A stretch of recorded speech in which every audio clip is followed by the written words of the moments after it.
Hello and welcome to The Good, the Bad and the Worst, a podcast where we watch movie trilogies and decide which movie will do what Auschwitz couldn't. I'm your host, Greiner, and joining me tonight... My name's Luke Morgan, and this is some old school Middle-earth shit. And I'm Conan. Holy shit, I'm gonna come. Alright, tonight we are reviewing what we have dubbed the Anxiety Trilogy. Safdie Anxiety Trilogy. Now, this is not a real trilogy, is it, boys? There's no, on the record, No, people have been discussing it as a trilogy. Have they? When I type in us. when I Google Safdie Anxiety, the second result is Safdie Anxiety Trilogy. Okay. It's more official than I realised. I thought this was just some trilogy. I just thought this was some shit that Luke made up again. No, I think Benny Safdie has said Marty Supreme is the end of the. He's referred to it as that, I think, somewhere. Right. So of course, the Anxiety Trilogy, 3 movies by the Safdies, particularly Josh Safdie. So there's Good Time from 2017, Uncut Gems from 2019, and Marty Supreme, which came out just recently, just last year. Boys, how was your anxiety after watching these movies? I felt like I had just settled from my first viewing of Uncut Gems 7 years ago. I just recovered, and then it's back again. So, yeah, no, some good fun. Man, we'll get into it more when we break down each one, but some of these films, I feel like I'm just on the edge of my seat the entire time. You can't catch a breath, you can't breathe, and so many times you're just like, oh no, so frustrated with characters, and it's just like, how could this go wrong, or how could this get even worse? And it just keeps getting worse. And it's it's something, man. It gives you emotions, that's for sure. Yeah. Before I just recently discovered that this was somewhat an official trilogy, I was going to talk about the through lines that make this a trilogy, and it's for sure that level of rising anxiety these movies give you, and how these characters just go from bad to worse their days. Yeah. Yep. AI also refers to it as chaotic protagonist, and some other articles call it the scumbag trilogy. Yeah, I think that's also the other connective tissue. 100%. They're dealing with the sort of the ground, what's the word, salt of the earth scumbags in cities. I think it's people that are hard to root for, but these movies incredibly, in every case, make you root for them, right? There's not a single one of these protagonists that I didn't want to come out on top. No, it's kind of the magic of them. They tap into something pretty incredible with them all. Whereas these are scumbags, are the worst sort of people. I think the big thing is they're all hustlers in this, and there is something we live in a hustler culture that isn't quite the same as real hustlers, but there's something admirable about seeing someone just trying to work really hard and grind, man. The grind. Yeah, just grinding, and not just I work 15 hours a day at my shitty job to make money, but I will find cans on the side of the road and collect them and go and trade them in for cash. It's there's something admirable about that's wow, you're willing to do stuff that most of us aren't willing to do. Yeah. Because you believe in something that most of us don't believe in enough to care about. That's pretty. I will turn this into that, and then I'll flip that for that, and I'll double that to that. Yeah. And it's try and build my way. I'm fighting, man. I'm trying to build my way up. Yeah. Through sheer will and effort. And that does tap into something pretty core humanity wise, I think. Even with most of us who don't have it, I know I sure as hell don't. There is something just so exciting there to be wow, this person is really fucking going for it. Mm. Yeah. And you want to see someone who really cares enough to try and do something. You want to see them succeed naturally. Yeah. I was tossing up whether I should ask this question at the beginning or the end, but if Josh Safdie comes out in a few years' time and he makes another, he makes a 4th movie in the Anxiety Trilogy series, do you guys feel like you'll get enough of these? Is it enough? Have we had enough of this scumbag character in a high pressure situation? I don't know. Or do you guys just want more? At this point where I'm at, I want more. I feel like these are high quality movies and that stand alone as great films, and are obviously don't need to be connected as a trilogy, but they're different enough but still have them same sort of themes where you support these people or or whatever. And I don't know, as long as it stays interesting and fresh, and it's not like here's another gambler guy who owns a different pawn shop or something like that. You know what I mean? Like here's Jerry Seinfeld that owns a pawn shop or something like that. It's as long as it keeps iterating and doing different stuff. I want to see more of this because I feel like they're high quality films. Yeah. So. It's such an interesting question because I've had that thought now with Marty Supreme, like seeing where the brothers have gone separate ways. And so Benny has made the Smashing Machine, which from what I've heard is not very good and very most disappointing of our end of year podcast. Yeah, again, I haven't seen it, so I can't really speak to it. But yeah, like didn't perform well, and everything I've heard has been like, yeah, it's just not very good and very different is the big thing. Like it's a slow sort of almost documentary-like film. Whereas Josh has gone the opposite way, and he's like kind of trying to perfect the what they sort of already perfected in Uncut Gems. And it is like I've seen some discourse around that about some people are sort of defending Benny a bit more and being like, he's trying something new, whereas Josh is doing the same thing. And like that is a valid sort of argument and maybe criticism to make, like that Marty Supreme. So Good Time feels one way, Uncut Gems feels like it is the natural progression for that.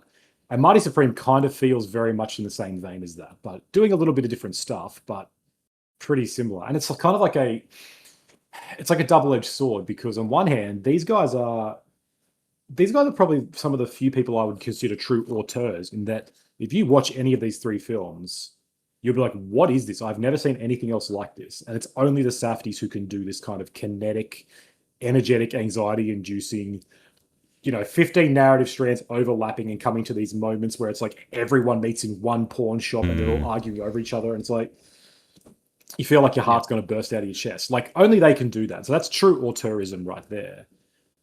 But there's, to your point, Grant, I'm like, after I think 5, 6, 7 of these, that's not going to feel that exciting anymore. Because if we get another scumbag anxiety and movie, it's like, yeah, we've seen this exact same shtick. Yeah. So I wondered that, like, sort of going into it, because after watching Good Time and realizing it's that movie, because I'd already seen Uncut Gems, and then starting to watch Marty Supreme, I'm like, am I gonna tire of this? But watching all three over a short space of time, I was still like, I would watch a fourth one of those.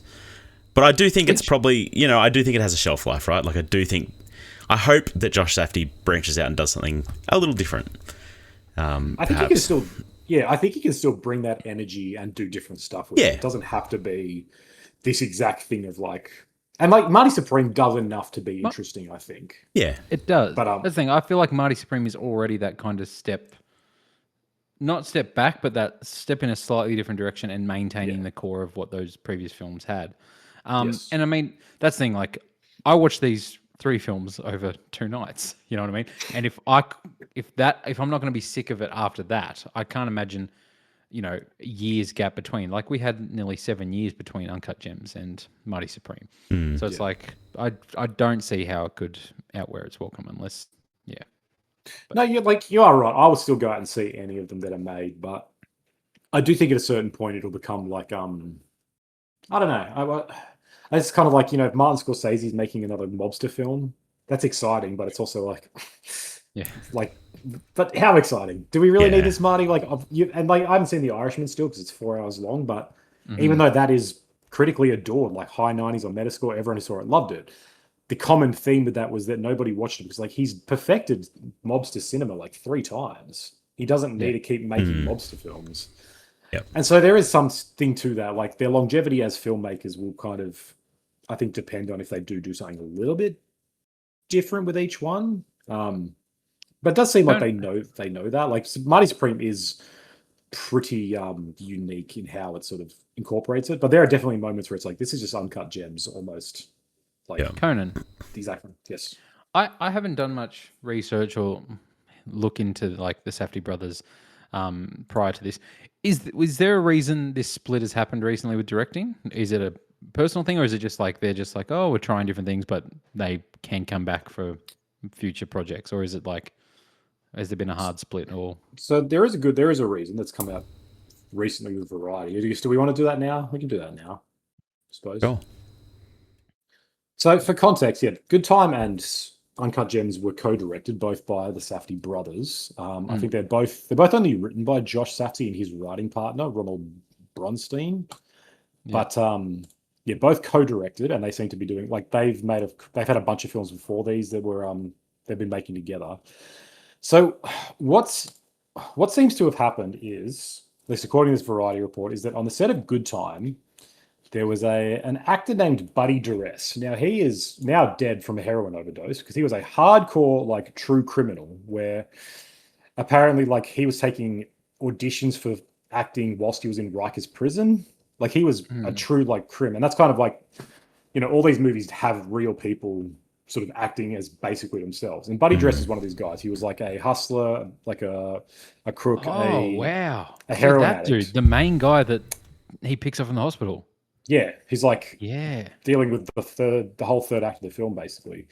yeah. So if you remember, in Good Time, there is a brief sex scene with him and someone else.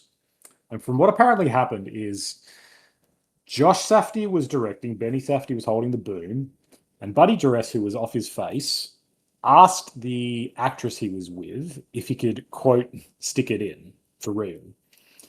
Now, she said no, and as far as I can tell, it just kind of went on from there. But it seems like this episode where they kept rolling and he was obviously pushing those limits and doing something that he shouldn't have been doing seem to be like uncomfortable for the Safdies at least. And so even though they then went on and made Uncut Gems a couple of years later, that has sort of been the best bet by most people of why they've split directing. So they've never come out publicly and said, oh, here's why we don't work together anymore.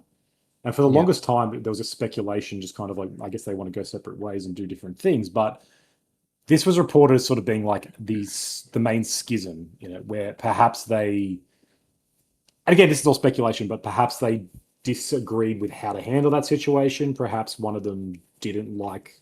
Because there was speculation that one of them was more like, let's continue with this or whatever, right? Yes. Or, yeah. And so what I bring up is a like big deal about this, but then so at the time, again from the Variety report, Josh Safdie was the one directing that, and so he was the one who's like kept rolling. He's like, let's keep going with it, and let's not, you know, we're not going to kick him out, we're not going to fire him because of this bad behavior or whatever. He was sort of in charge in that moment of like, it's all right, let's roll with it. And as far as I'm aware, the actress in question, she hasn't come out accusing any of them of anything. She's just raising that this was very untoward behavior and, you know, it's not professional. And so that's why there's no sort of like actual charges or like legal problems with it, I think, because it's like this guy, Buddy Duress, did something bad. She said no. And there is grounds to say, well, okay, what do you do? Do you stop filming then and like give everyone a moment? Do you fire this guy? Do you, I don't know, what do you do in that situation? I've never been in it. And she was 17, correct? The actress as well? Yeah, I think so. Yeah. But again, I think I read somewhere that she lied about her age as well, which is like, this isn't technically any of their faults, but it just adds to the problem with it. It makes everything worse. Yeah. Yes. Yeah. Where it's, you know, it's like, we're not litigating that, but yeah, if someone lies about their age, are you culpable for things that happen there? No. Anyway. And so that seemed to be, something that sort of separated, I guess, how they wanted to work together. But this scene is cut from the film, though, isn't it? No, so I was looking for it this time. It's like a 2-second film. There's a flashback where Ray, who's Buddy Duress's character, is telling the story of how he's telling that long story. Very long story, yeah. Yeah, and it's like full of flashbacks. He's like, I got out and I met up with my friend and we went and got drunk and we did all this. And it's just going through his day, basically. And it cuts to a scene, him in like a house, and he's like having sex with this girl. And it's like 3 seconds long. But I do think apparently that was meant to be a longer scene. Maybe maybe they've just included in the I don't know. Just from what I googled, it said like the scene in question was ultimately cut from the final film. Maybe it could be then. Maybe there was a longer version. Like unless there was two different did it with scenes. a different actress. Yeah, they might have done it with a different actress because that original scene they cut after that issue. Yeah, but maybe. Who knows? But in the final film, there's only like 3 seconds of this that's there. But yeah, again, like this, like Buddy Duress died of a heroin overdose, I think this year. So he was like in and out of prison. Sorry, 2023, not this year. Yeah, but it's like not even 30 years old. Like he was clearly troubled. Yeah, clearly troubled. But we're still getting work. So yeah. And then it's just it raises a fascinating question of like, is it clear that one of the brothers has the juice, but then also is he the problematic quote unquote brother? What does And then that it mean? kind of came back around because there was controversy around Marty Supreme with Kevin O'Leary in it as well.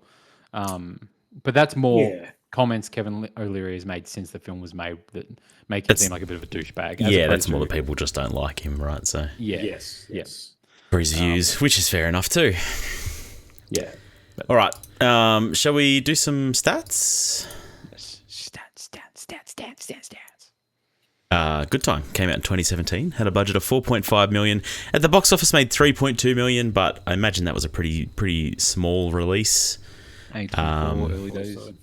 Yeah, Uncut Gems 2019 had a budget of 19 million, made 50 million at the box office. Again, it went to like Netflix straight away, right? Straight away, it was like a Netflix launch. I thought it was yeah, I thought it was as well. So Must have surprised been one of those how things where they have a small cinematic launch to qualify for awards and whatever else.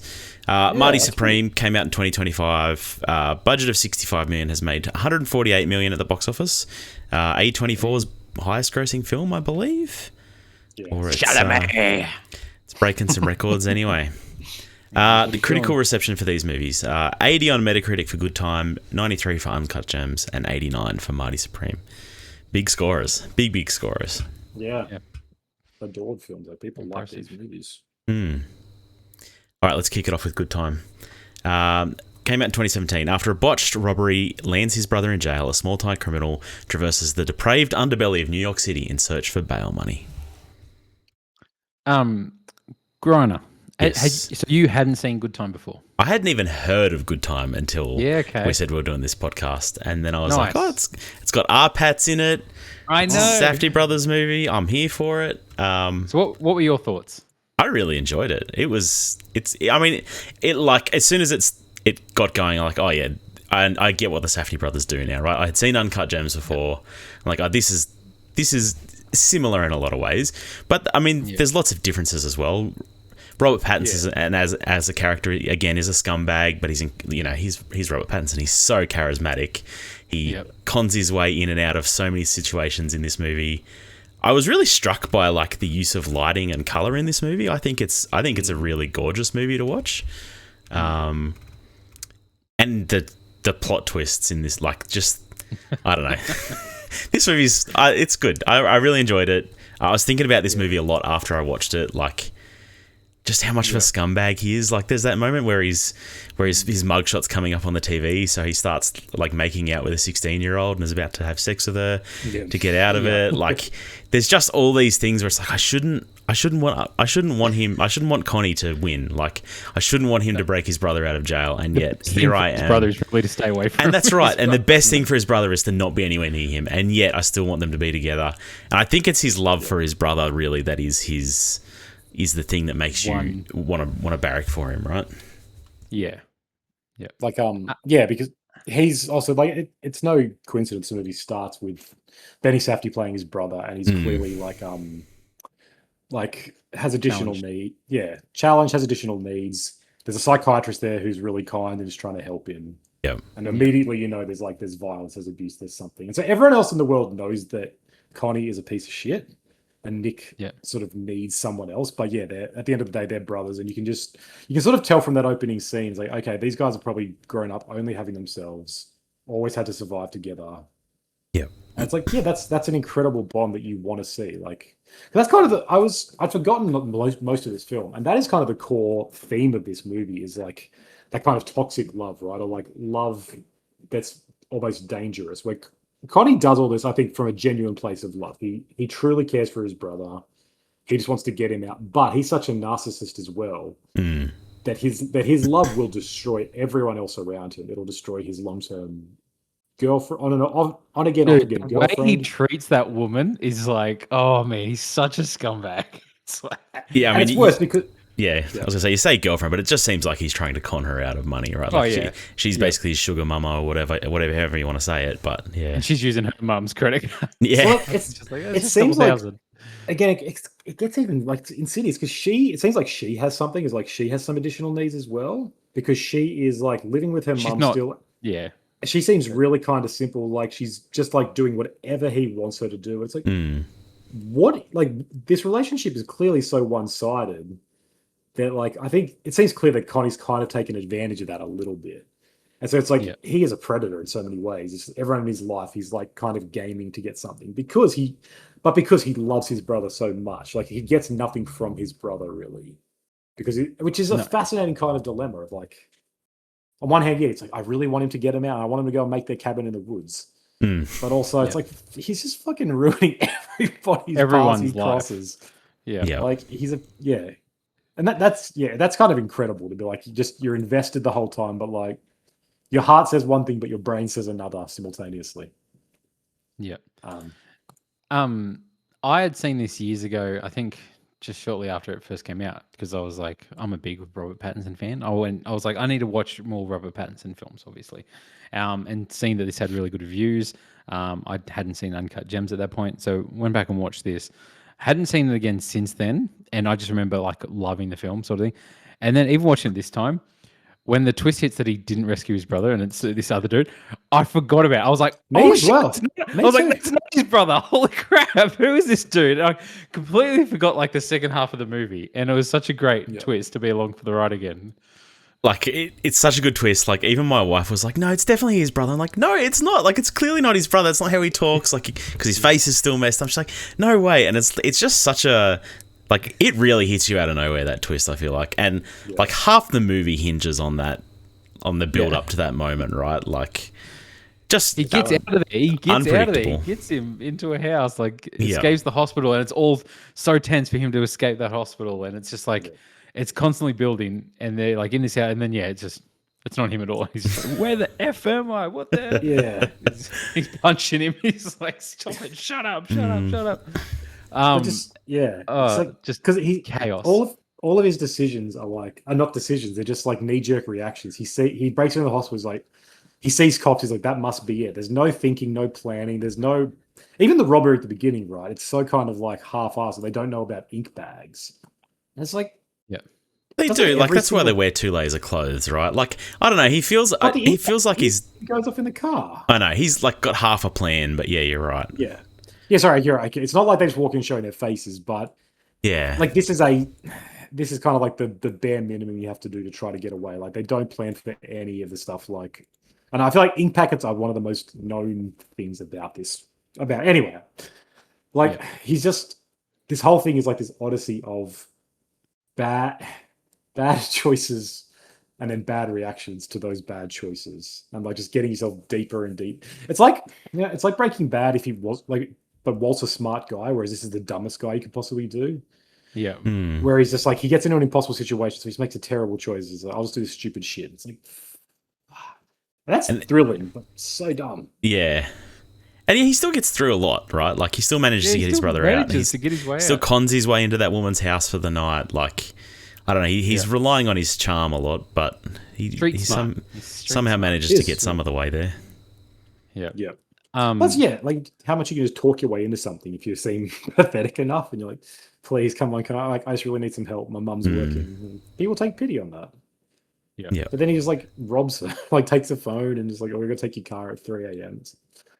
Yeah, just anything to get himself ahead. But like that's the thing, the whole thing with the woman and her mum and the credit card, like that whole scene where he's just like, she's obviously excited to go away because he's like talked up that they're going to travel and disappear and all this, and she's talking about this stuff, and he's obviously just talking about his own problem. He's just like, is that all you got from that? He's like, I need help here. It's only a couple thousand, and it's like 10,000. It's just even the whole chaos of that thing of that guy's on the phone talking to the prison. He's in the hospital. She's on the phone to a mum screaming and crying, being like, you're embarrassing me, and he's just like having a meltdown in the middle of it. He's just like, it's chaotic. It's so chaotic. It is. The robbery, and just like when the woman goes away to fill up the bag of money and they're just sitting there waiting, it's just like, how could this not go wrong? You know, they just let her walk into another room. The brother ends up just running straight through the glass and he leaves him there. He just sprints straight through it. Oh, God. It's just, and then obviously you don't see the brother again until the end of the movie, really, because you think he's there with him most of the journey, but it's not. And then there's the whole thing with the theme park and Yeah, that dude. They tip all the alcohol down his throat, and then he gets. It's acid, right? Like it's Oh, that's right. Yeah. it's a Oh, bottle. yeah. It's a bottle of acid that they've been skimming off the top of their drug deals. Yeah. That moment's crazy too, right? Like That's just it, he can't splashing it talk. down his throat. He can't talk, and they think Yeah, he's scrambles the his- criminal, and Scrambles his brain. Yeah. yeah. Oh, awful, Yeah. awful dude, awful dude. But it's just Yeah, that part like just feels bleak because like he's with someone he's with another crook who doesn't want to be with. At Yeah. that point, like the plan's just gone. It's like there is no plan really. what are they doing? like- Yep. That's kind of the moment you realize, okay, this is just never going to go this is never going to work even remotely well. Yeah. And so you just feel bad at that point, or at least I did. I'm just like, this is just nasty. Like he's trying to put out a fire with like a wet towel, and it's just making everything worse. It's God. And then like what's the fate? The Crystal, she's still in the car, just sort of waiting. I know. Just chilling. And then the cops that rock poor up. girl. Like the movie does something clever with age, where like all the character, you don't really know his age. He's probably somewhere in his 20s, but Crystal's like 16, and so he sort of She recognizes feels young. She feels And so looks young. 16, right? Yes. Yeah.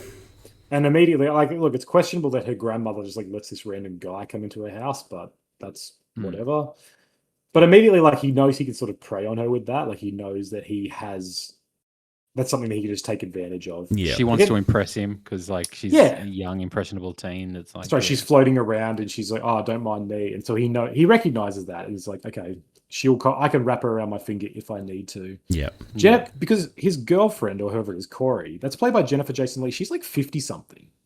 She's significantly older than him, and like that's not coincidental. That is an intentional choice. Of like he's casting someone who's much older, but who's clearly kind of like, as I said, like a little bit slow, a little bit simple.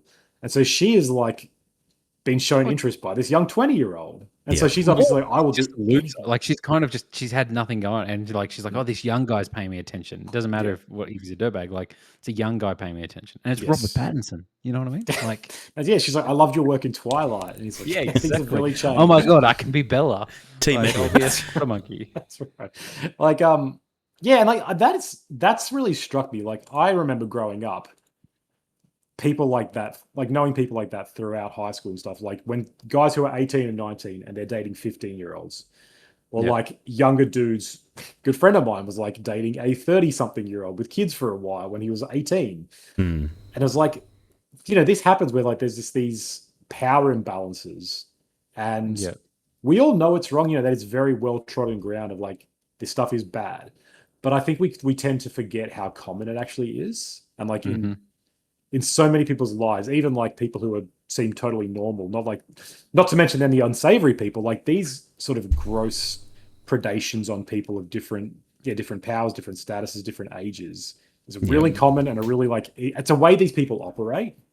If you can just take advantage of someone young, dumb, and stupid, you will. Yeah. And like Connie is just that person. Like there's that great line he says to Crystal. He's like, you got to not freak out, because if you freak out, it's going to make things very bad for me.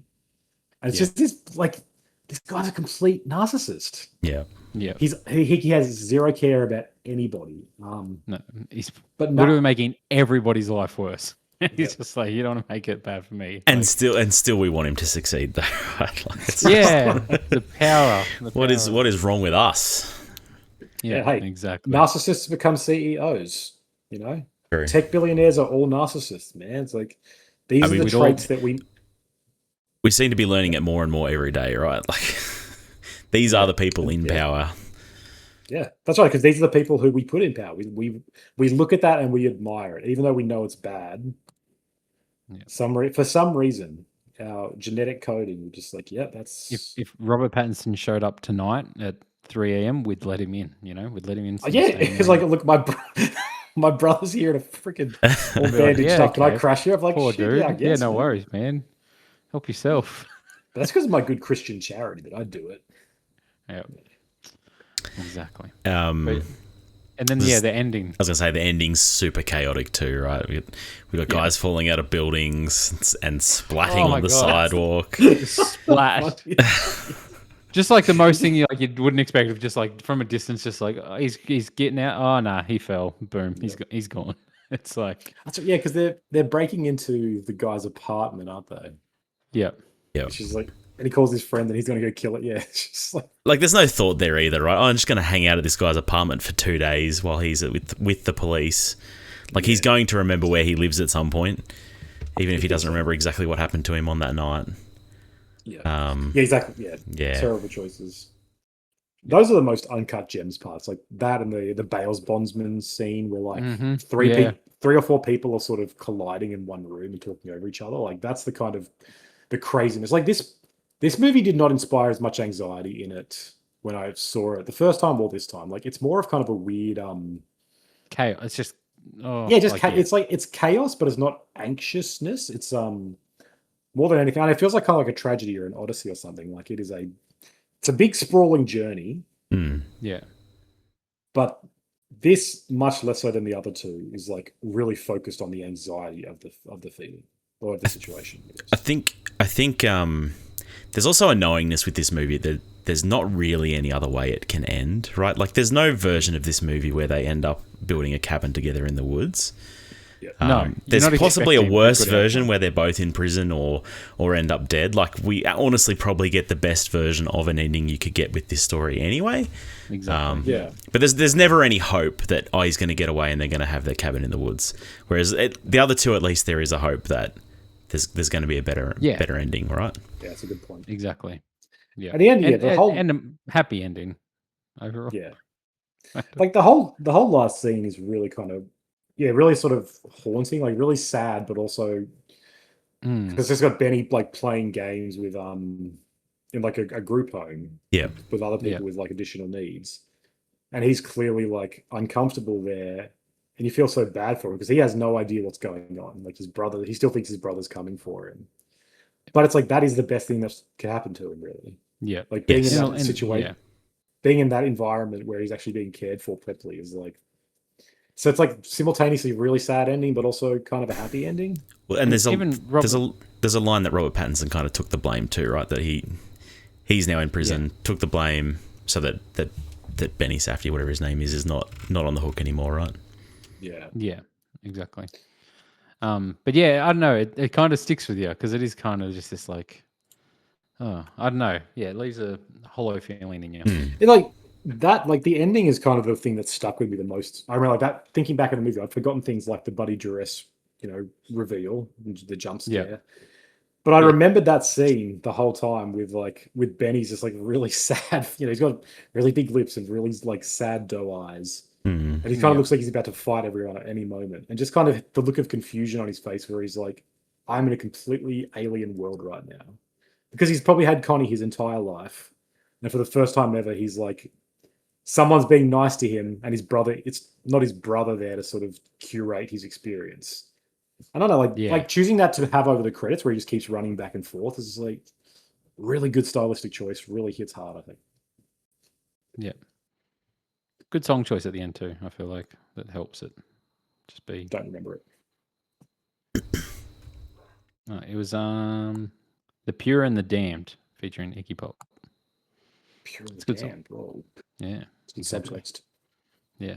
I do like, all these movies kind of use a driving soundtrack throughout it to, it just adds to the momentum of the story, I guess. It's good. Like, just really good filmmaking, right? Across all three of them. All right, should we move on to Uncut Gems? Yeah. Sure. Came out in 2019 with his debts mounting and angry collectors closing in. A fast-talking New York City jeweler risks everything in hope of staying afloat and alive. This movie gives me anxiety. This movie is chaos. Like, even God no, there's so many scenes in this where it's just like there's so many people talking, yelling. Like even the whole thing where he keeps saying to the basketball player, Kevin Durant, like, stop leaning on the glass. Stop leaning on the glass. It's just like this constant thing. There's all this stuff like building and building from 5 different angles that it's like this is going to culminate in something. And it's just, I don't know. I love this film. Obviously, I felt like this is the movie where, 7 years ago, everyone was like, oh, wow, Adam Sandler can act. Like, he's not just the funny guy. This was the main thing that brought him out of that.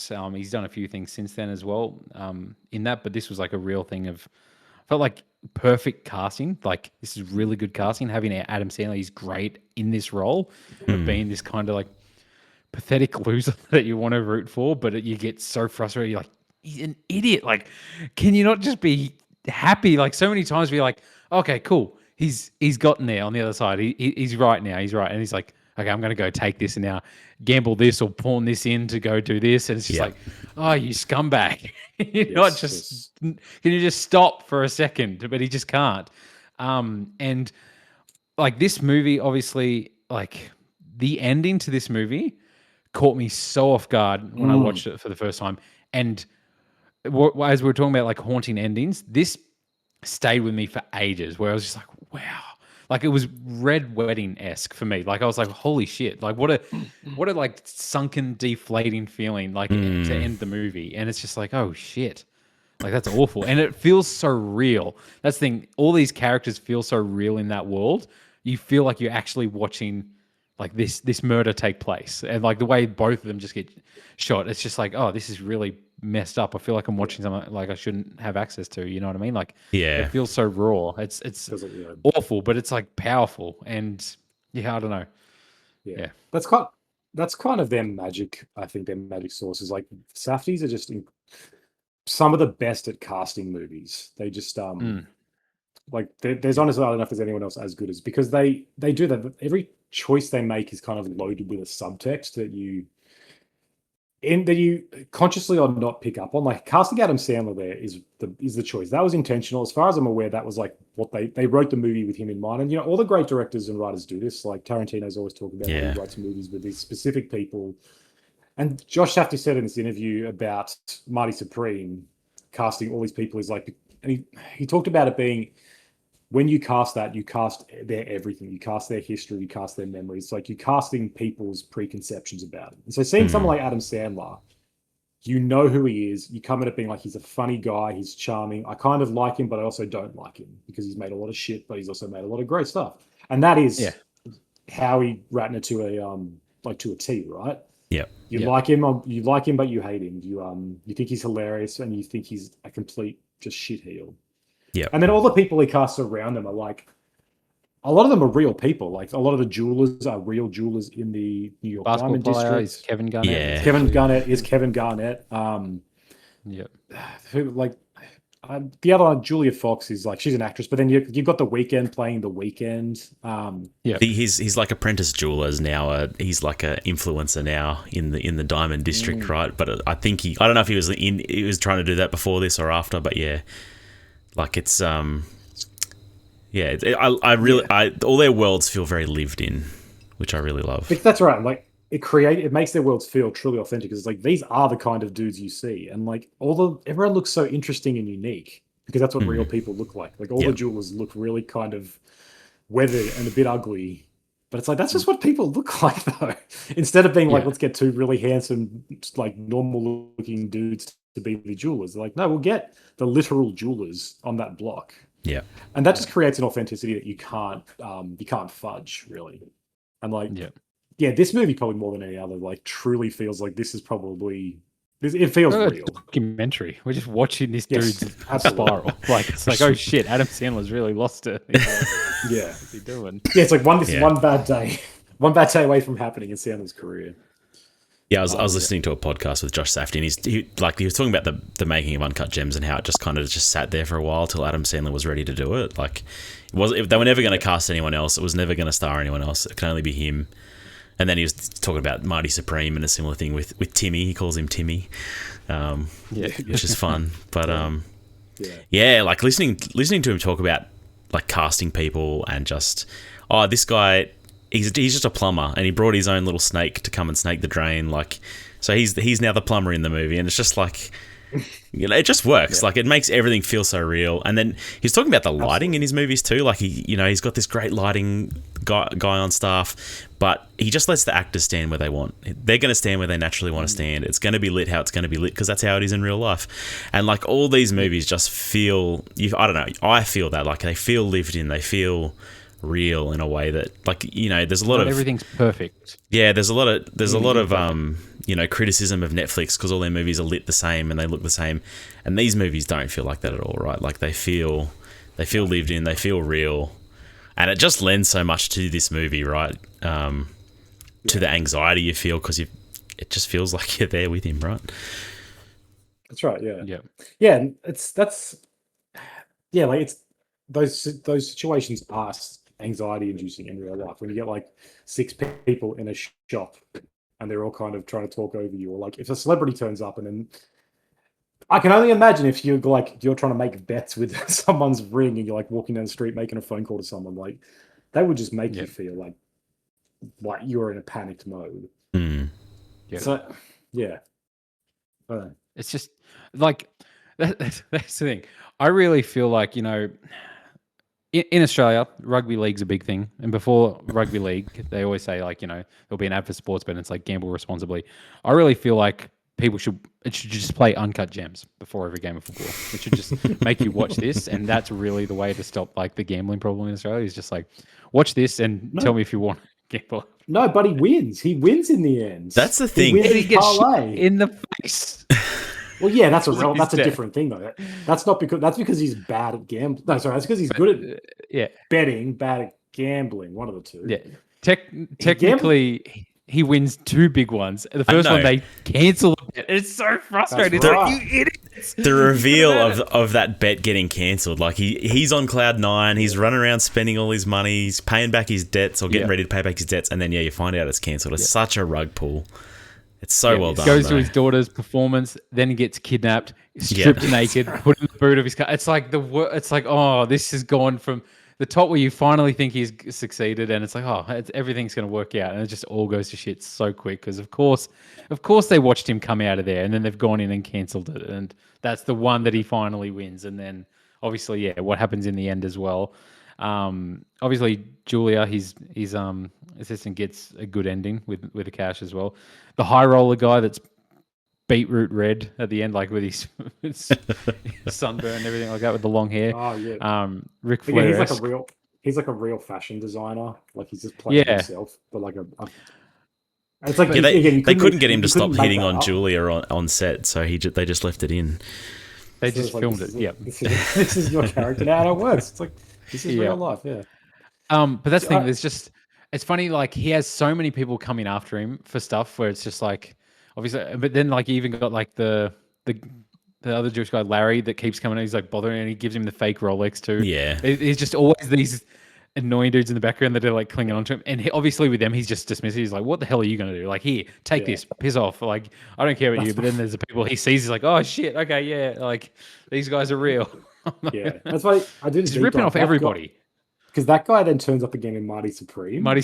And I was like, "Who the fuck is this guy? He's so weird looking." And it's like this one dude named Mitch, never acted in anything else.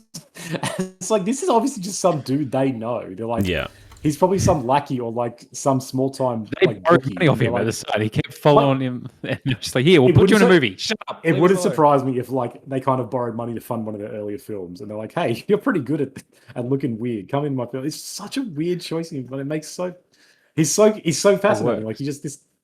Yeah, I remember him like how weird he looks. I'm like, yeah, that is a human being. Yeah. Lakeith Stanfield, he's great in this, but so frustrating. Like, it's just like, oh man, it feels like everyone's screwing him over. It's just like, why would they not give him the gem back? Why would they not give him the gem back? Everyone's made this deal. Everyone, yeah, 100%. Like Howie is straight up a piece of shit. But again, this is kind of why I think we can tell for him because he is a shark navigating shark-infested waters. Like everyone is also trying to hustle him. And so of course you want him to win because like it's Adam Sandler and he's got a really big opal. It's really cool. And like just like some of the lines he comes out with, like the way he sort of is talking to like Garnett and trying to bring him around, where he's talking about the Ethiopian Jews and like goes into these rambles about his people, and then he's like, "This thing here you hold," he's like, "That's history, you understand?" And like just these little quotes where it's like, this guy is really compelling to listen to. He's just always got little one-liners, little interesting quips to make that he can never not talk. And those kind of people in life usually do pretty well, where they're like they gift of the gab. Just always got sort of like gift of the gab, like that small talk where they can make any conversation, any situation feel comfortable for other people. But they're all doing that, and so they're all like even his friend. this movie taps into something really interesting about like the duality of like business and life, right? Where there's two scenes. One of them is like in the jeweler when he's hucking the ring, and the guy he's talking to is like, "Whatever last ring you left here 2 weeks, they'll tell you I'm going to give you like 15% something on something or other," and they're all like, "You're ripping me off, you're ripping me off, blah blah blah." And then as soon as the deal's made, he's like, "Booby, what's going on? Are you okay?" Are you okay? Yeah. It's like as soon as business is done, they're talking like they're friends, and it's this strange thing where they're like, Like, I'm worried about you. yeah, but it's like I just undercut you on a deal, or made a deal that's really kind of bad for you because I know how desperate you are. But yeah, hey, look, what can I do to help out as well? The other scene is like when they're having their, I think it's called Shiva or whatever, the big dinner. They're all in the room smoking, and his uncle's talking about Arno and how he hates Arno, and and it's like Arno's the guy who's been sending debt collectors after him, and he just comes and sort of smokes with him, and like they're all just like. And Adam Sandler Even the defends him in reveal that that it's scene. his family. It's like, oh, Yes, Arno's yeah. his family. Like he's The reveal of that's Adam really Sandler- good. Yeah. And Adam Sandler defends him in that scene where he's like, because his uncle's complaining. He's like, hey, at least he's trying. He's trying. It's like Is he? Yeah. he's defending this guy who has been like sending people to his office and stuff. And it's just this fascinating like duality of family and business seem to be like one and the same, but they're also completely divided. Where you'll be having Shiva dinner and defending this guy who is sending guys out and it's like assaulted you because you borrowed money. It's like it's like that's the fascinating world that I have no insight into, right? Like this, it's like I don't know if it's orthodox, but like it's a deep like New York Jewish community. Yep. yeah. That is like is very real, and obviously the Safdies know it, and all these people are part of it. But like for people like you and I think we have zero idea, and it feels almost like completely alien, but at the same time completely believable in this kind of movie. Whereas in other movies you get this sort of stuff, and you get like ultra stylized, like you get Guy Ritchie's Snatch, right, where it's like there's the Jewish mobsters who are controlling the entire diamond industry and stuff like that. Whereas in this, it's like these are families who are actually really close and friendly. But then the next day, if it's business, it's like it's all business, and they'll undercut you. They'll borrow, and they'll send people after to break your teeth if they have to. Yeah. And then they'll ask what happened when they see you that night for dinner. Like it's so weird. Yeah. But yeah, I feel like this has to be the most chaotic movie I've ever watched. Like, I don't know, it feels like it doesn't stop. But I think one of the joys of it is it does kind of stop at times. Like we do get those quiet moments, like the Jewish dinner. He's got the moment at home with his soon to be ex-wife and his kids, like trying to put him to sleep. Like there is a few moments where the shit isn't hitting the fan. And it's a very, very but then brief his wife still respite. hates him, and she's I know it's it's always undercut, right? Like it's always undercut. Like you get this dinner scene, and then it's actually Arno's his brother, and there's this whole reveal of that, or his wife actually really hates him. And I don't know. The other thing that's really compelling about Howie is like he's like there's a few times where it almost feels like he's trying to turn it around, right? Like he's going to get back with his wife, he's going to leave Julia, he's going to do the right thing, he's going to become a family man, and then he just always screws himself over, or he U-turns, or he's got the money and then he just bets it. Like, It's like the gambler's dilemma. It's whenever he's losing, he retreats to that because when he's talking to Adia Menzel, like how do you pronounce her name? His wife about that. He's like, we should try again, and that's because Julia Fox. That's coming on the back of her trying to fuck The Weeknd. The Weeknd, yeah. And The he's Weeknd like, messes everything. he's messed up my life. The Weeknd messes up music. The Weeknd messes up everything. But the only time he sort of seems to reach out and be interested is when everything else is falling apart. And then as soon as he gets money, as soon as he wins something, as soon as he finally gets his way, he's just like, all right, now I'm good. I'll go and fuck my mistress in my apartment. I'm going to put money down on this stupid bet with it's not even mine. And then once all that goes lacking, then he's like, man, you know what? We should really try this family life again. It's like, he's just a coward, like an absolute coward who has doesn't know what he's got, but he's an addict. He just can't stop. You know from the start when he's getting his uncle to do the fake bids, you're just like, this isn't going to work. Like, he's going to win the bid. Of course, this is going to happen. And like that whole thing, then when he gets beaten up and he's just like sitting in his office and Julia comes in, he's just like, I'm so fucked up. I'm sir, and he's just got the bloody tissues in his Yeah. nose. It's just like he's pathetic. You know what I mean? Yeah. And then so, like something kicks in, an opportunity, and he's just like, "Oh yes, this is go do this. Here's all the money to pay Arno back. Arno's coming here. They're gonna kill me." And he's like, "Go here, sneak out this. make this bet, go put yeah. this bet on because then I'm gonna. This is my key to success. I'm gonna be a millionaire after this." But yeah, locking that dude in that little room and making him sweat for a couple of hours. Not a smart choice. He's getting angry. Yeah, it's why the ending works so well, right? Like, because he spent the whole movie just talking his way out of everything and being able to, like, basically just like bluff his way and guarantee success with just, I'll make this bet and it'll work, and everyone sort of like believes him. Yeah. And this bet, it's like he's got to win. He wins like $1.2 million or whatever. And so in his mind, he's like, if I have all this money, of course I'll be fine because I'll How give them could I that. lose? Yeah, exactly. It's like, yeah. And then he just underestimates the fact that not everyone will just fall for his shit. So that dude just, like, you're right. That ending was so shocking the first time I saw it. Like, he just comes out, just point blank in the face. And then Arno, where he's trying to escape, and the guy's just like, just shoots him back. It's like, boom, shoots him in the head. Insane, yeah. And scenes, I remember, like, steal the shit. This is one of those. There's a handful of movies that I've watched where, like, I will be watching it and my wife will sort of see it, start to watch and get involved. It's things that I'm like, she won't have any interest, and she kind of doesn't, but she's naturally enchanted by it. Like Squid Game was one. Terrifier. And there's a handful of others, and this was one of them. I was watching this myself, and she was just naturally kind of started to watch it. And she was just like, my pulse is racing. And one of the few movies that I remember having a physical reaction to, of like, I am feeling anxious. I'm feeling genuinely, my pulse is up. Like, I'm stressing out here. Yeah. Second time, not as much. I can definitely appreciate it still, but like, you sort of, because you know where everything's going, it's a little bit different. But yes, the first time you see this movie is kind of like a magic experience. It really is. It is. It really is. Yep. Do you guys? I don't know. The other thing that was kind of interesting in this movie is Julia's relationship with Howie. Like, do you think she really loves him? Is she just there for the money? Like, she's kind of there patching up his bloody nose when he's got nothing and he's at his lowest. He's a loser. Like, he's got nothing. I feel Yeah. like she has the Weekend there who's interested in her. Who's rock hard and wants to fuck her so bad. Yeah. Exactly. It's a good I feel question like of- she does. Is kind of infatuated with him for some reason. But yeah. Is that the most unbelievable part of this movie? Like, why would she be so enamored with? Yeah, it's interesting. I wonder if it's just another subversion, right? Like, the expectation is that she's only there for the money. She's like, there's so many times where he's like, "Oh, what did you do tonight? Were you partying?" She's like, "No, I was here." It's like there's so many times you expect her, she's just out cheating on him constantly because she's only there for the money. And I think I don't know, it feels almost like they're kind of undercutting that by making her loyal for the most part. And she actually didn't really do anything with the Weekend, kind of. I don't know. That's true. If you're getting yourself in those situations, you're probably not doing the right thing, but... Well, she says she was making a big sale. And again, everyone in this movie everyone's hustling something. Everyone's hustling. She's hustling. So it's like, maybe she was actually just trying to sell, I don't know, her mixtape or something. Like, maybe she's just trying to be a pop star.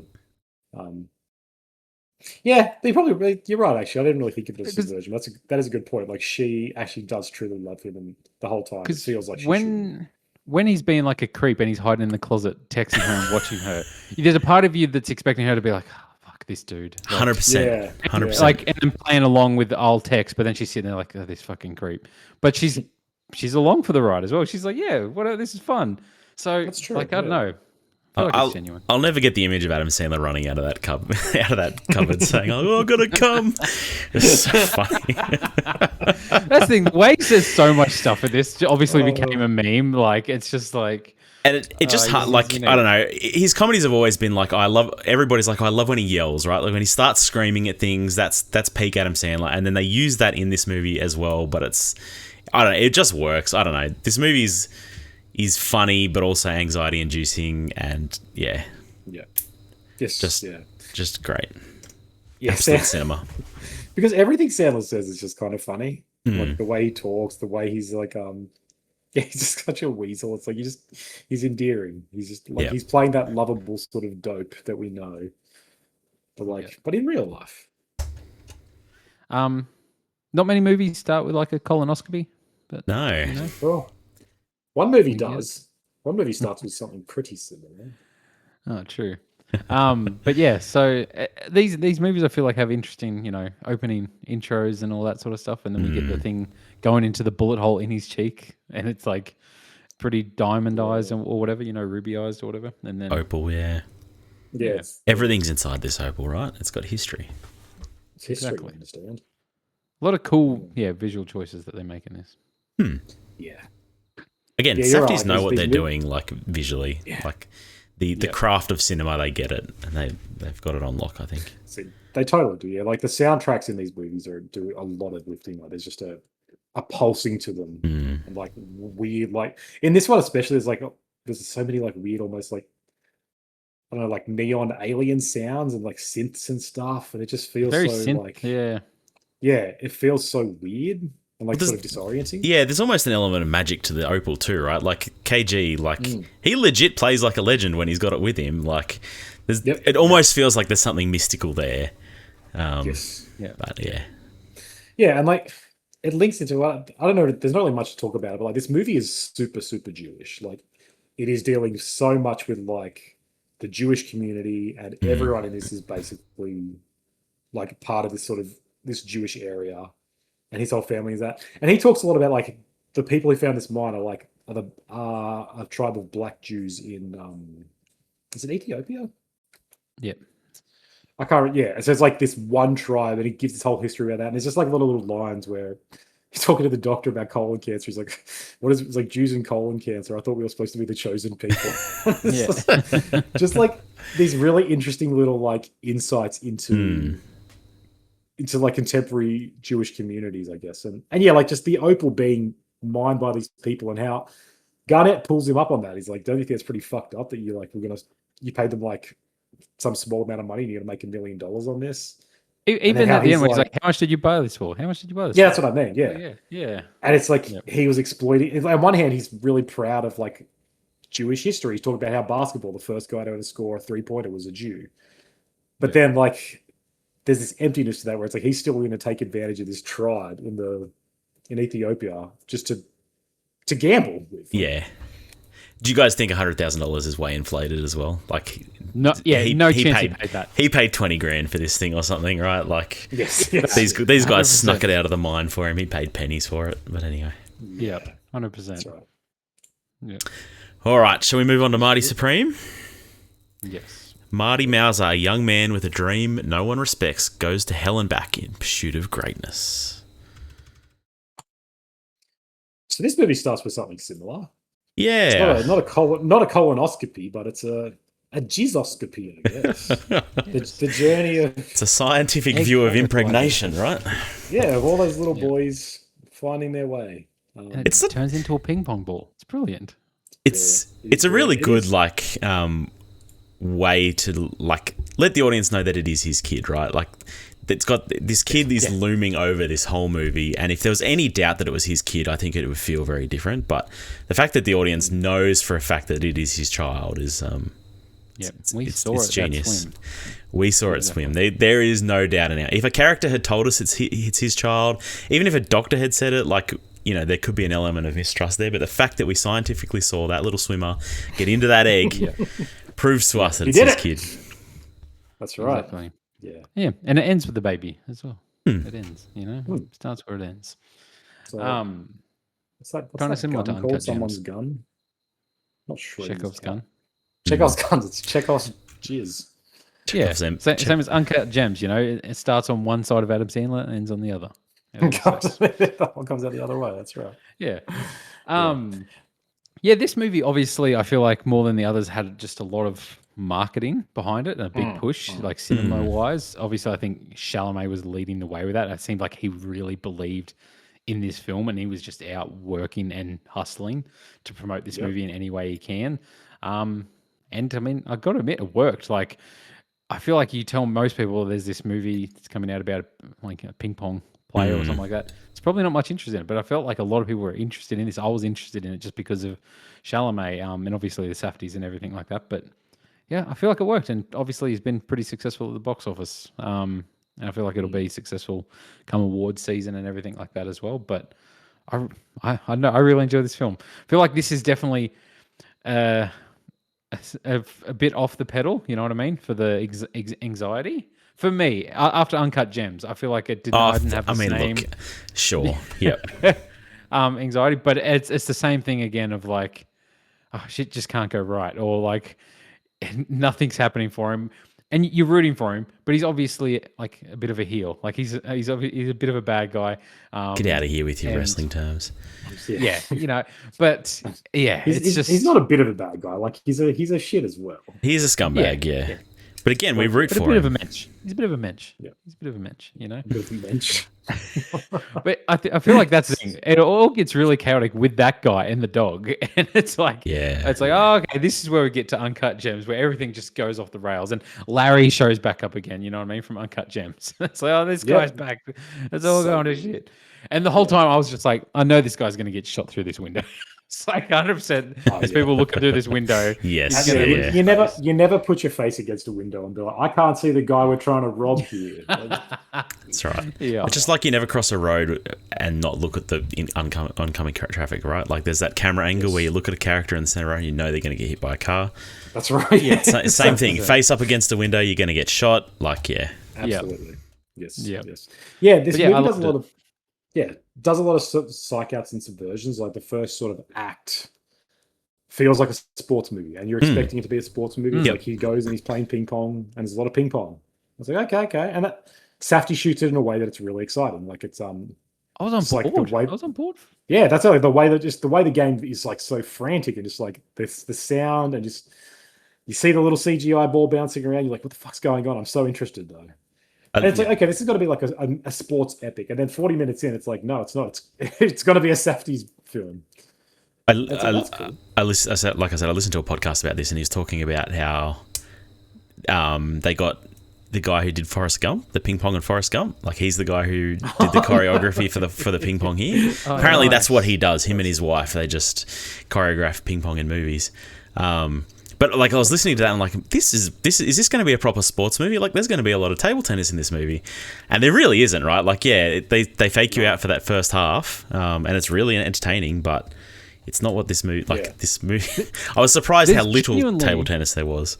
There's genuinely, it goes an hour and a half since like the last game of ping pong, and I'm like, oh, that's right. He wants to get over there to play ping pong. It's like, that's right. I was like, has he been practicing? Is it just going to get to this point where he's like, oh shit, I'm bad at ping pong because I've been dealing with all this other shit for all this time. And he hasn't been getting any practice in. But that's the thing. I'm on board for all the parts of this movie. I was really on board for the sports drama at the start. I was like, oh, this is fascinating. It's going to be his comeback story to try and get revenge and this new board and all this sort of stuff.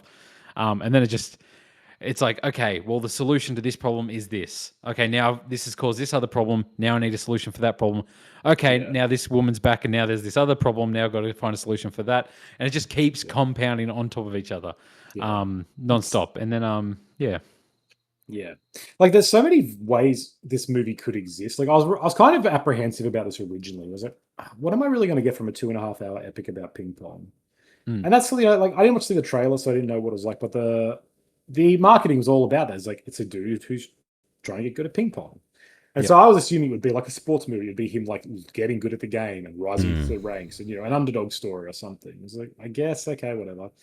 And yeah, it's like, that is not the movie Safdie's interested in telling at all. Like he starts off being almost the best at ping pong. Like, so there's no sense of like, how did he learn this? From the very start. He's like, he thinks he's the best, but we also see him like he's the second best at least. He loses to what's his name? Kodo? Ito.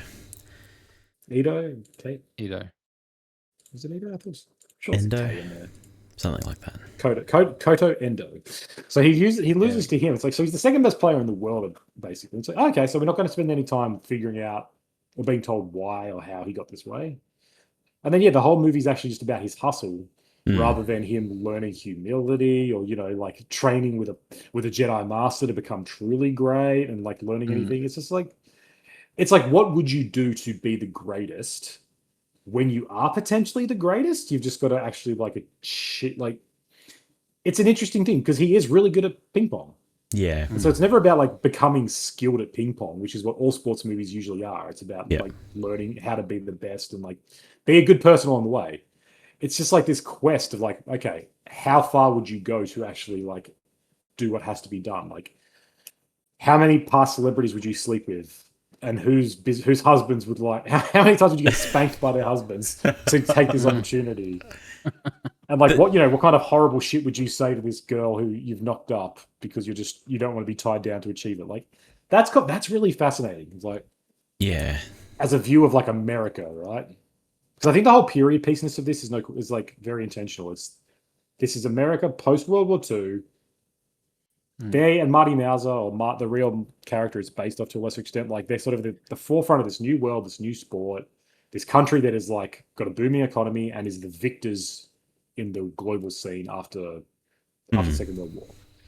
And this is how they become that. Like, this is how they achieve greatness, because they sort of have all the material to be great, but they just have to basically destroy. They have to hurt everyone around them, and they have to basically get to the top on the bodies of all their friends. And like that's kind of like a story of American exceptionalism, which is really fascinating. Of like this unknown sport that he makes big and becomes massive because he's just like, I will be the best. And it's like, yeah, okay. He gets into so much trouble because of his hubris, though, right? Like he doesn't have to pursue Gwyneth Paltrow, right? Like that's a side quest that. I mean, I don't know. Ultimately, it doesn't really bite him in the ass, I suppose, but it certainly causes some problems along the way. And like, he's conning his friend to make him ping pong balls that are orange and stuff. Like, he's hustling too, I guess, as well. Like, that's what I mean. Yeah, he truly is like, and like Timothy Chalamet's been hustling in real life. Like, there's that casting is really like on the nose here. Really perfect to what it was. Yeah.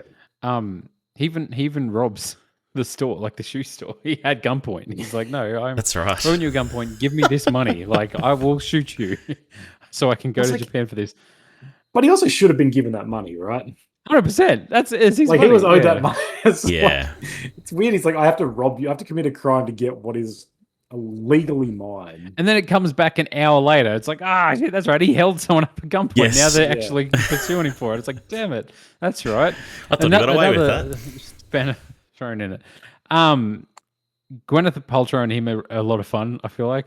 I love the whole thing where they get busted in the park. She's got to give away the necklace, and then he's just like, give me another one. He's like, you got 25 of them, right? Please. He's just like, you promised me you'd give me one. Like, yeah, we've gone through this traumatic thing, but I still want that necklace. Like, come on. Like, and he's just waiting out there for hours, and then I mean, there's that other good moment too, where he's like sleeping with her and takes her necklace off and loses it down the drain, and then snakes it out later and goes to sell it, and it's worthless.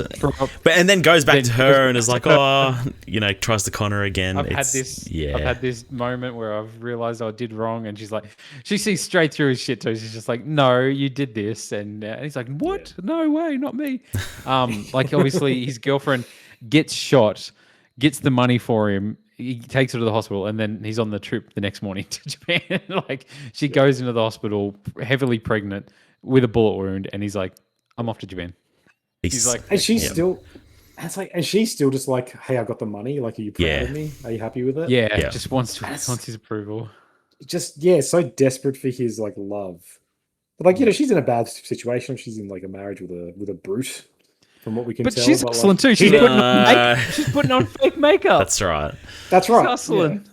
That's right. That's right. Yeah, exactly. Like, no one in this world is without sin. None of them are. There's no like pure character who's just been taken advantage of. There are kind of all pieces of shit. Like, his boss at the shoe store won't pay him because he's like, you need to become my manager to manage my business. Yeah, I guess his friend is like not a bad person, but his friend's also trying to like hustle his dad. It seems to be like give us money for our ping pong balls. His mum, who is Fran Drescher, by the way, I didn't even realize that. Yes, is like really manipulative, trying to get him to come home. That's right. Like, I never go in your room, but then you find her sleeping in there later. Like, oh my god, that is Fran Drescher. Oh my god, I didn't even realize that. I'm looking at the casting, and I was like, who was she? I had no idea. Yeah. Yep. This movie's got so many weird casting things in it. Penn Teller, the magician, plays the farmer. I was like, no way. That's awesome. Like, there's that. Like, the Koto Endo is a real ping pong player. Like, he's just really playing a heightened. different version of himself. There's a guy at the table Peter, tennis yeah, club. his friend. He was a homeless guy years ago that went viral for having a really nice voice, like the golden voice. I don't know if you guys ever saw that video, but he's in this movie as just like the guy who runs one of the guys who runs the ping pong club. Like really weird casting, 100%. And like I said, like the podcast I listened to, like the guy who snakes the necklace out of the drain was just the plumber that was on site at that hotel. Like it's just I don't know. It's great. They bring a lot to it, yeah. Like the guy who runs the sort of ping pong club that they all just hang out at. He's an NBA star again. Yeah. Like not actors, just people who have real sort of life experience that then magically translates into the movie, and you sort of watch them, and I don't know. It's like I don't want to go full supernatural and be like we pick up on energy and vibes, but there's something to it where like you just get something of like these people who somehow you sort of know, and something about them sort of enhances the experience of like this world is like populated with these weird people. And there's like the guy who plays the mobster is Abel Ferrara, who's it's like a relatively famous like actor and director. And like again, that's just a choice of like most people like sort of Gen Z and younger won't know who that is. No. And like he's perfect, like he's really good in it. But like casting him in that is just like sort of brings something so interesting. Like that guy has done and seen some shit. Like he's old. And when he walks into the club, like when he walks in the motel with the shit stinking dog, it's like this dude is a real mobster. This guy's actually probably killed some people. Like that. Oh my god. And another thing that's just sort of catches the bathtub just falling through the floor. It's like what?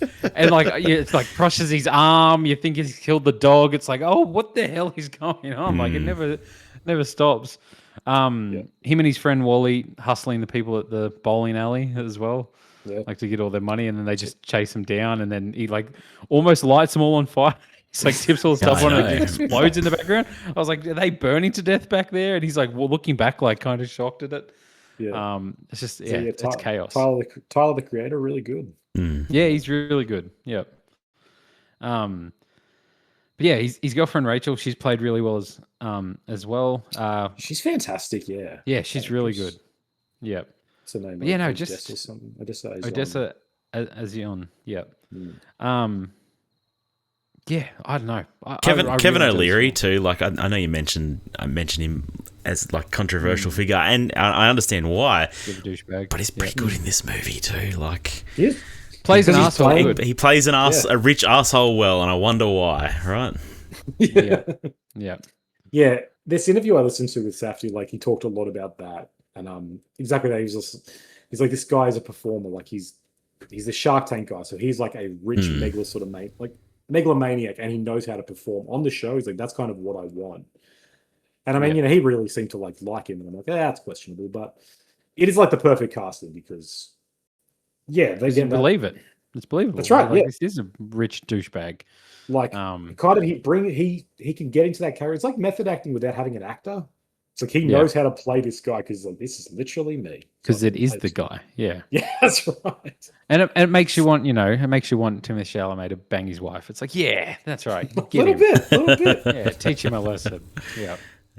What do you guys make of the fact that Gwyneth Paltrow hasn't really done any acting until this? So she sort of like takes a bit of a hiatus after Avengers Endgame, whatever that is, in 2019. And only comes back 6 years later when the young, hottest movie star is in a movie where he gets to bang her several times. Do you think there's a coincidence? And she's playing an actress that's kind of like been left. Yeah. I mean, it's pretty obvious casting. And she's also like a good choice for people our age because we were all in love with her right when we were younger, right? Like she was one of those actresses that was the hot, the hot chick in all these movies, right? Yeah, was this in the 70s, Corona? No, this was in the 90s and 2000s. Don't act like you weren't a teenager then, Luke. And don't poo-poo her achievements in between. She was making goop and vagina-scented candles and all sorts of weird shit. So, see, that's all. Yeah. That's part of the subtext here. Of like, I want to shit on. But she plays this role really well. I feel like it fits her, and I think it's. I guess I'm just more interested. Like, do you think it's interesting that she comes back to be like, I get to bang Timothée Chalamet? My theory is that she's getting a divorce, right? Because it's the same thing with Nicole Kidman. She started recently playing movies where she's like banging Zac Efron, banging someone else, like 3 or 4 movies back to back that are like really sexually highly charged erotic thrillers.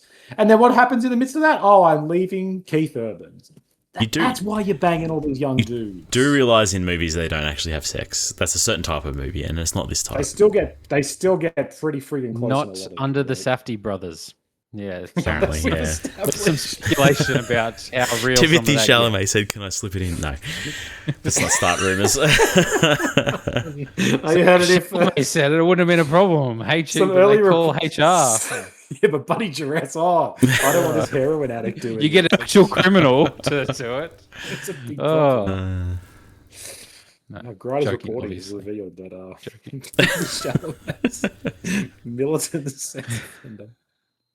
But yeah, no. I had a lot of fun with this movie. I really enjoyed it, and it was just again, like I like what these guys do. It was, well, obviously it's just one of them now. Well, this one, yeah. But no, I had a blast. Obviously, I'm a big fan of Chalamet, and I think he definitely he hustled to promote this movie, and I'm glad he did. But yeah, no, great movie. What did you guys think of the ending? I actually really liked him kind of coming home, seeing his son and crying. Like, it made me feel like there's hope for him yet, right? Like that he's going to give up on this. So do you feel like he's doing that, or is he crying because he's like, shit, now I'm tied down? No, I think it was a happy cry. Now I'll never achieve greatness. No, I think it was. How you read it, Conan? I think of all these movies, he's the one who learns his lesson, right? Like possibly, yeah, because he beats Kodo. Yeah. So he sort of proves that he is the best. Yep. And he knows that he'll never get to Worlds because he's burned those bridges. Yep. Yep. But I don't know, like I feel like it's intentionally meant to be like it could be either way. Because like what's made him learn his lesson? Like we've just seen 2 hours of him hustling. But it's also 2 hours of him being humbled, and then his whole goal was ever humbled. Well, no, he gets a spanking and he's about to kiss a pig. Like he's willing to eat shit. And he also went all that way and doesn't get to play in the championship either, right? Like it doesn't work how he thinks it will. Yeah, like the head of it's like, just because you're some cocky American doesn't mean we're going to let you come and play, right? Like you're banned, you haven't paid your fine or whatever. Like but the whole movie is him. Yeah. Go ahead. I feel like that's his humbling, right? But the whole movie is him being like not being told that. It's people telling him that and being like, no, I'm still going to do it.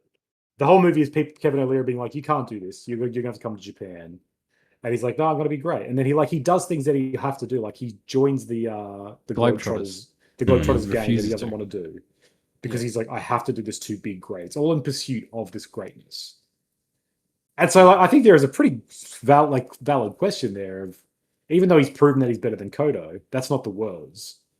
That's just that's his ego. That's his dignity back. Is he really going to be okay with that? Is he really going to be satisfied with that and like settling down now?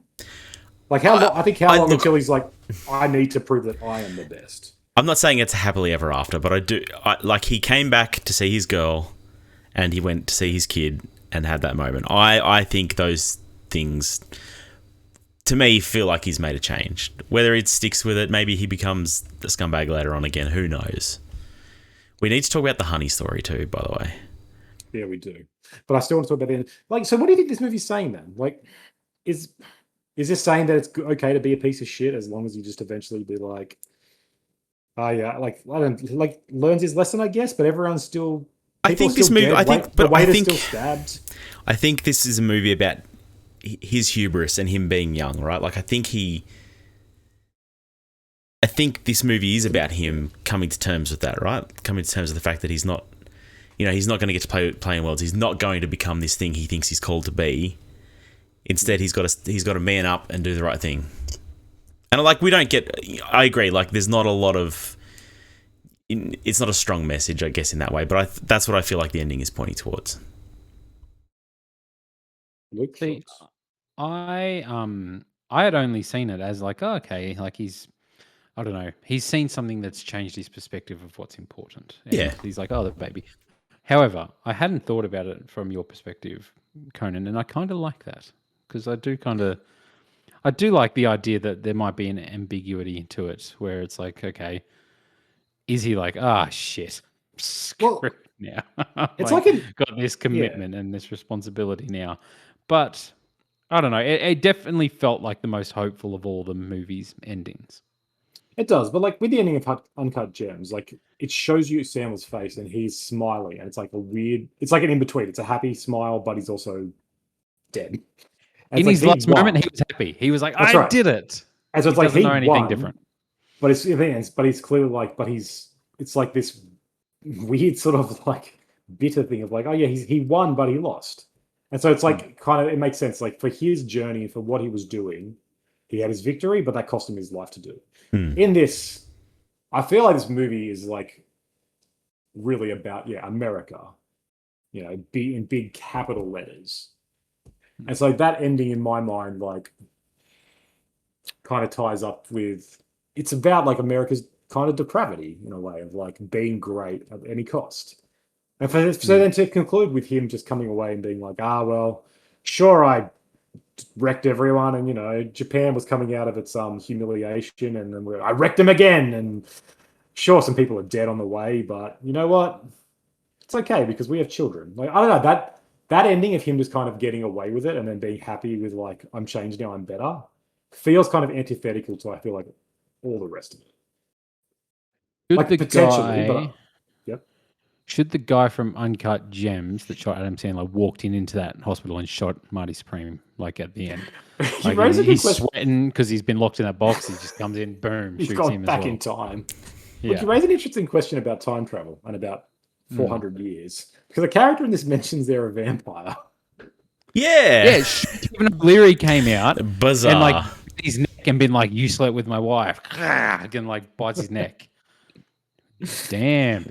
And then that comes around to Robert Pattinson, Twilight. Good time. It all connects. It is such a weird moment. I was born in 1601. I'm a vampire. I've been around forever. I've met many Marty Mouses over the centuries. It's such a bizarre line. I believed him. I think it just speaks to his ego. High opinion of himself, right? Yeah. But also the central message that not is human. That the vampires are among us. The vampires are everywhere, even in the ping pong scene. No, that Marty Mauser is pursuing a flawed goal, and like maybe that's what prompts him to change. If we read it in your way, I guess. Like you need a literal vampire to talk to him, but I know that idea of like you'll always be pursuing greatness and it'll never really fulfill you. You're just a smoke but that's gonna keep happening. Like you will inevitably pursue greatness. It's in the original script. Apparently, that was legit. Like he actually was a vampire, and he became like he turns Marty Mauser into a vampire in the original version. Are you full of shit right now, or that's it. Really? No, I didn't. I was googling that line and I couldn't find anything about that. But fair enough. They talked about it in like a very early version. Conan's just making up. Sure, like maybe I've been around for a few hundred years. I've podcasted before with people. People like you. Yeah. But they obviously cut that for good reason. In your reading of American exceptionalism and the time period that this is set in, do you not think that that period is the height of that viewpoint of like American exceptionalism, and then we go on to a period of stability in America where they're not that way so much? No, it is. Like you're right, but I think that's why this movie is also anachronistic. That's why this movie has an 80s soundtrack, because this movie is a retrospect. And again, this is another original draft thing that was meant to be in there. In the early version, Chalamet is like telling this story to his kids, and he's like in the 80s as an old man, and that's why it's like that's why it's got like songs from the 80s in this, even though it's a period piece. Like there is clearly this sort of timeless sense of like this is that period through a lens of history. It's not like trying to be a concrete recreation of it. And so I think there is that sense of like, yeah, this was the moment of like true American exceptionalism. But looking back, we can see now that maybe that wasn't as great and triumphant as we thought. Maybe it was actually a little bit craven and predatory. I think they're both valid readings. Like I think this movie is about youth and hubris and coming to terms with you may not be what you think you are going to be. Like I think I think it's ambiguous. Yeah, like I feel like a lot of people don't read it that way. A lot of people read it as like, oh, he's clearly happy. And like, I don't know if it's clear. Fair enough. The honey story. Very, like, True story. apparently true story, yeah. And, like, but haunting in a lot of ways, that moment. And, like, the way Marty's just like, oh, yeah, tell him the honey story as if it's, like, some offhand... Like, this is awesome. This dude's wild. Offhand joke that he can tell, but it's just this haunting story about he sustained his brothers in Auschwitz by covering himself in honey is graphic. Interesting. Graphic. Like the way it's shot is incredible. Like it's just all these faceless, like they look like zombies just feasting on him, and he's just like sacrificing his body to it. It's like it's so weird, but just fucking wild. Again, like that adds that level of authenticity where it's like no one could create this story. Who comes up with shit? Yeah. It's like, and that's it. It's too fantastic to be fiction. And sure enough, it's like the real guy apparently. It's happened to him. I don't know where my brain was going as he was talking about like smearing the honey on him. I was like, oh, he's recruiting the bees to attack the gut. So he's going to have all these bees on him and let him out. But I was like, okay, no, this seems way more disturbing. But yeah, this some of the shit Chalamet comes out with in this is pretty funny. Like that opening line you said, Griner, where he's like, "I'm going to do to him what Auschwitz couldn't." Yeah. Like, damn, that is like. It's like he last week. He's like, "It's okay, I can say that I'm Jewish." Yeah. It's just like I don't know. It's just like I remember in my cinema, it wasn't packed, but there's just kind of like this hushed moment of like, "Can we laugh at that?" Yeah. Is that okay? Even that honey scene, like. You think it's going to be played for laughs, and then it's not, and it's like, oh, I just feel uncomfortable now. Yeah. This is not good. Yeah. And then he has that quote about he's like, when you think about I'm Hitler's like worst nightmare realized or something. It's like, that's really interesting. Again, like this brief lens into his identity of like, this is why I think I'm the greatest. Like Hitler couldn't stop me. And so now I'm going to come back and conquer the world in something. In ping pong. It's ping pong, which again kind of adds to the whole like this is funny. Like ping pong is such kind of not a lame sport. Ping pong is really fun, but it's not. I don't know. It's not tennis or it feels like one of those tier 2 or tier 3 sports. It's like you'd find that on ESPN 6. You don't go. That's not a main selling point. So I feel like that's kind of like part of the. But whole, it might be now. Might be now. After the success of Martin Supreme, maybe. Yes, exactly. Wouldn't that come full circle? An American makes table tennis popular. All right. America's in decline then, like my brothers. It is. Let's get into it now. All right. That'll do us for the anxiety trilogy. We're going to rank them. Luke, what's your order? Oh, this is hard. On the spot, I feel like I got to say Uncut Gems, Marty Supreme, Good Time. Yeah, that would be my ranking as well.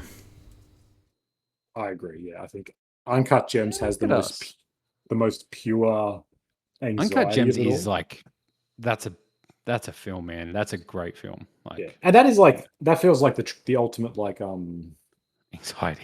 Like treatise of the Safdie brothers' ideas of like anxiety and scumbags and Jewishness and like their frantic energy all colliding. Yeah. Marty Supreme, like I said, I feel like the one thing detracting me a little bit is I'm like, I have seen this trick before. Yeah.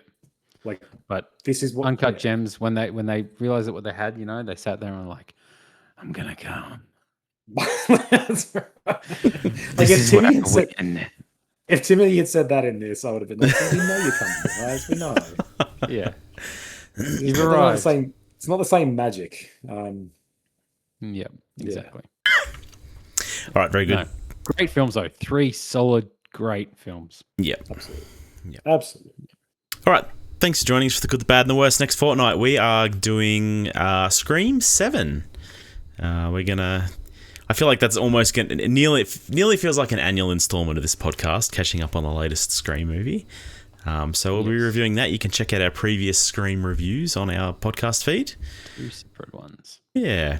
This podcast is brought to you by a couple of books by Conan Clark, The Taste of Iron, God Grotesque. Check them out on Amazon. give them a read. They'll give you anxiety as well. Yes, they will. Medically though, just be wary. Bad they are. No. All right, thanks for joining us. Rate us on iTunes and Spotify, and we'll catch you next time.